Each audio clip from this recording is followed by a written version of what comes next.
গণ অভ্যুত্থান পরবর্তী নেপালের অন্তর্বর্তী সরকারের নতুন প্রধানমন্ত্রী সুশীলা কার্কি বলেছেন, দেশটির শাসন ব্যবস্থায় কোনো পরিবর্তন আনার এখতিয়ার অন্তর্বর্তী সরকারের নেই। সরাসরি নির্বাচিত নির্বাহী ব্যবস্থা সহ আরও কিছু বিষয়ে তরুণদের দাবির প্রেক্ষাপটে একথা বলেন তিনি।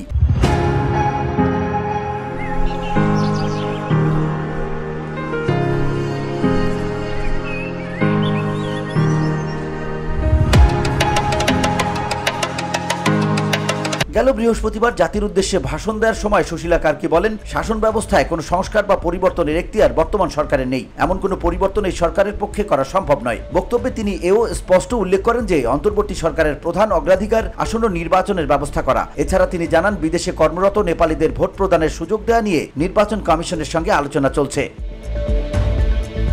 সকল নাগরিককে আসন্ন নির্বাচনে সক্রিয় অংশগ্রহণের আহ্বান জানিয়ে প্রধানমন্ত্রী কার্কি বলেন, যোগ্য প্রতিনিধিদের বেছে নিতে উৎসাহের সঙ্গে ভোট দিন।